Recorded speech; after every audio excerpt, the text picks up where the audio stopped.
अध्यात्म विज्ञान कोई धर्म या संप्रदाय नहीं है, ये स्पिरिचुअल साइंस है जो कुदरत के कानून पर आधारित है। ये विज्ञान पूरे ब्रह्मांड के सभी रहस्यों को उजागर करता है और जीवन के सभी पहलुओं को समझने के लिए एक नई दृष्टि देता है। इसी को आर्ट ऑफ विजन कहते हैं, दुनिया को देखने की एक नई दृष्टि, जो अध्यात्म विज्ञानी परम पूज्य स्वामी श्री कमलेशानंद जी के निर्देशन में सनातन सत्य का अनुसंधान कर हमारे जीवन को प्रकाशित करे। जय सच्चिदानंद। स्वामी जी जय सच्चिदानंद। जय सच्चिदानंद, जय सच्चिदानंद प्रभु। स्वामी जी, मशीनरी જોતા જોતા આપણી પોતાની મશીનરી છે એ આપણને સમજાય, 100% દર્શનમાં ખુલ્લું થતું જાય, પણ મશીનરી હું જે ખોરાક આપું છું એક ઇન્દ્રિયથી બે ઇન્દ્રિય વાળું, ખાનો દાણો કે મગનો દાણો, હું તમારી સાથે આપણે જમતા હતા ત્યારે મેં ખાલી જસ્ટ પૂછ્યું, મેં તો ચોખાના દાણામાં એવું શું છે કે મશીનરીને એનર્જી આપે છે? એટલે તમે સહજમાં તરત કહી દીધું કે એમાં આત્માના પ્રકાશમાં જ આ દાણો બન્યો છે, એટલે એમાં પાવર હોય. તો મારે પાવરને કેમ જોવો? એનીબડી ઘણી બધી મશીનરીઓ બે ઇન્દ્રિયથી લઈને 4-5 ઇન્દ્રિય સુધી બધીને મશીનરી છે, બધાને આતરડું છે, બધાને એમાં એનર્જી છે. મારે દર્શનમાં ક્લિયર કરવું છે કે મને ક્યાંય પણ મારી દ્રષ્ટિ ચોંટવી ન જોઈએ, મને કન્ટિન્યુટી બધું જ જળ તત્વની અવસ્થાઓ જ મને દેખાવી જોઈએ, તો હું ક્યાં અટકું છું? હા, એટલે વાત બરાબર છે. એટલે જળ તત્વની અવસ્થા કરી, પણ જળ તત્વની એટલે મશીનરીની અવસ્થા બરાબર છે. અવસ્થા છે એ મશીનરીની અવસ્થામાં આપણે કોઈ જગ્યાએ વાસ્તવમાં અટકતા નથી, પણ જે ભૂલ થાય છે ખાલી ઉપયોગમાં જ થાય છે. મશીનરીમાં ઉપયોગમાં જ ભૂલ થાય છે એ સમજાય છે. નહીં, મશીનરીમાં ભૂલ નથી થતી. મશીનરીથી મુક્ત રહેવામાં ઉપયોગમાં જ ભૂલ થાય છે. મશીનરીની ભૂલને કુદરત પણ ભૂલ ગણતી નથી, કારણ કે રચના જ એની છે. બરાબર છે. પણ એ ભૂલ વાળા સંજોગો જે મશીનરીમાં છે એને જે પ્રતિષ્ઠિત આત્મા જુએ છે એના ઉપયોગમાં કચાશ છે. એટલે કે એનું કામ શું હતું પ્રતિષ્ઠિત આત્માનું?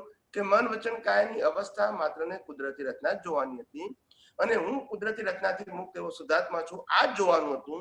પણ એની ઉપયોગમાં કચાશને કારણે કોઈ પણ પ્રકૃતિની અવસ્થામાં એડ થઈ ગયો, એટલે પછી એને અસર થઈ. પછી હા, એટલે સ્વામીજી તમે જે કહેવા માંગો છો ને એ પ્રોસેસ કર્યા પછી એવું દેખાણું કે મશીનરી ઓનલી ફોર મિકેનિકલ છે, જળ પરમાણુની ફેક્ટરી છે, પછી એમાં જે માન્યતા છે, જે પરિણામવાળા ભાગની માન્યતા છે એની સાથે હું કનેક્ટ થઈ જાઉં છું. હા, એટલે પરિણામ વાળો ભાગ છે એ પણ મિકેનિકલ છે, પણ જીવતો ભાગ પડી ગયો ને એટલે અસર થઈ. હા, એ મિકેનિકલ જે સમજાય છે, મશીનરી અને જે માન્યતા વાળો ભાગ જે કુદરતે આપેલો છે. તો પછી આની પર આગળ જોતા જોતા એનાલિસિસ કરતા કરતા એવું નથી એક્ઝેક્ટ સમજાતું કે ભાઈ એવું તે શું મારે દર્શનમાં જ ક્લિયર કરવું છે કે આ જે પાવર આવે છે એને મારે આખું એમાં મારે ઊંડું નથી ઉતરવું, મશીનરી તરીકે જોઈ છે. કુદરતનો આમ કાનૂન કેવો છે? એક ઇન્દ્રિયથી 5 ઇન્દ્રિય સુધીના બધા એક જીવમાંથી બીજો જીવ એનો ખોરાક લે છે. તમે સહજમાં કહી દીધું કે આત્મા ચોખાના દાણામાં ઓલરેડી આત્માની હાજરીમાં બનેલો છે, એમાં પાવર છે. એટલે મને અને જે લોખંડનો દાણો લોખંડ ના ખાઈ શકાય કારણ કે આત્માની હાજરીમાં બનેલું નથી, એ નેચરલ વાળું છે.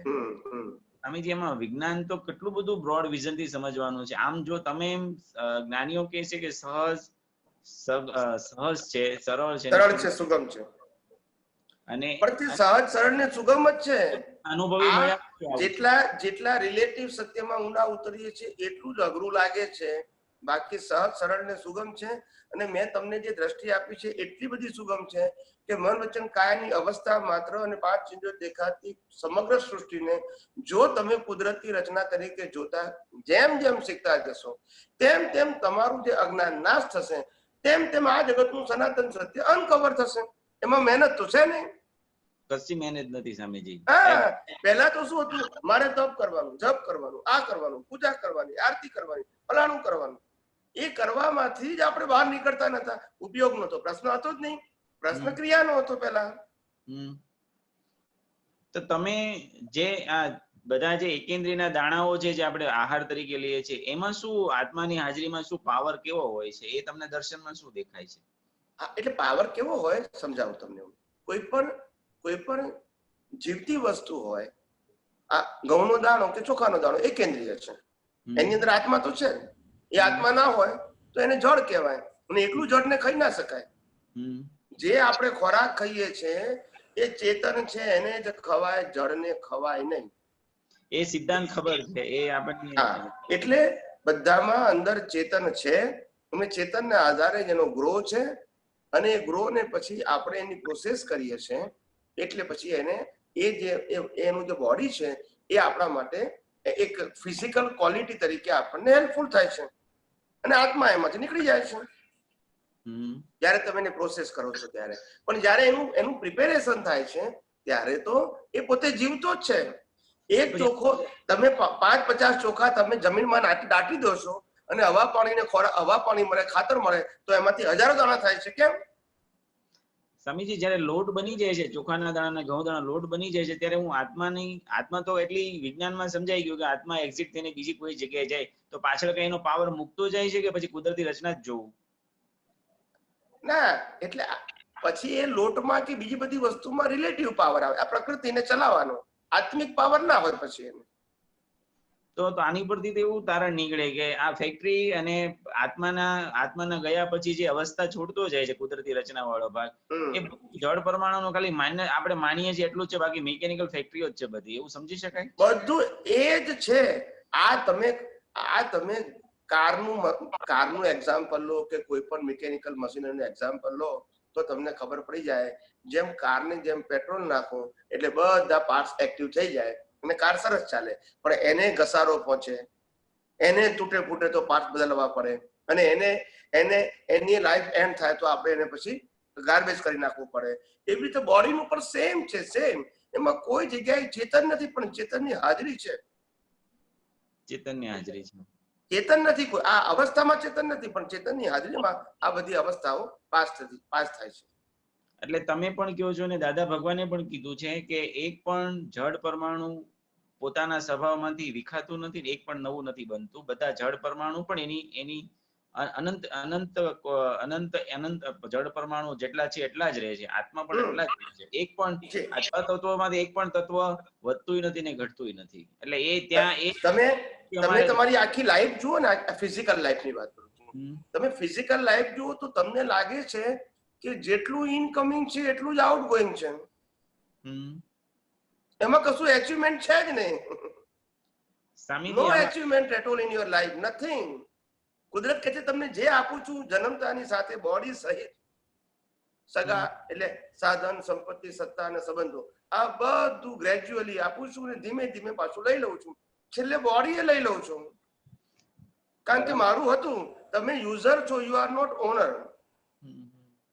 સ્વામીજી, આ નજીકની વ્યક્તિઓમાં જયારે મશીનરી રૂપે જોવાનો પ્રયોગ ચાલુ કર્યો ને પછી આગળનું વિઝનમાં આ બધું દેખાતું હતું, એટલે પછી તમને ક્લિયર કર્યું. હાવ આપણે નજીકની ફાઇલ જરા થોડી ચીકણી હોય એટલે ત્યાં આપણે ઉપયોગ વધારે મૂકવો પડે. વિજ્ઞાન બદલાતું નથી, પણ ઉપયોગ વધારે મૂકવો પડે, એટલે એટેન્શન વધારે આપવું પડે. જેટલી એક્ઝામ પાવરફુલ હોય, હાઈ લેવલની હોય, એટલે આપણે પ્રોસેસ વધારે, મહેનત વધારે કરવી પડે. અહીંયા મહેનત એટલે ફિઝિકલ નહીં, પણ જાગૃતિ વધારે રાખવી પડે એમ. સ્વામીજી, કુદરતની જે આખી જે સાયકલ છે બ્રહ્માંડમાં, એ દ્રષ્ટિથી સંપૂર્ણ સમજાવી છે, એવો કોન્ફિડન્સ આવી ગયો છે. સમજાય. આ તો મેં પહેલા જ તમને કીધું છે કે તમે બધા સાયન્ટિસ્ટ બનશો જે દિવસે તમને બધું ખબર પડવા માંડશે કે આ દુનિયા ખરેખર, આ તો હું તમને એક્સપ્લેન કરું છું, તમે દુનિયાને એક્સપ્લેન કરી શકશો. કારણ કે સાયન્સ કોઈની મોનોપોલી છે જ નહીં. It is a law of nature, અને કોઈ પણ વ્યક્તિને એને રિયલાઇઝ કરવાનો અધિકાર છે, અને એની પાસે પાવર પણ છે. ફક્ત ઇન્ટરેસ્ટ હોવો જોઈએ કે તેને મારે જેમ છે તેમ જાણવું છે, બસ. એમાં કોઈની મોનોપોલી નથી ને કોઈની ઓનરશિપ નથી. કોઈ દાવો ના કરે કે આ મારું જ જ્ઞાન છે, એવું કોઈ દાવો ના કરે. કુદરતનું છે. અમને ઇન્ટરેસ્ટ છે અને તમે અમને સાયન્ટિસ્ટ બનાવતા જજો. જય સચ્ચિદાનંદ. હા, જય સચ્ચિદાનંદ. જય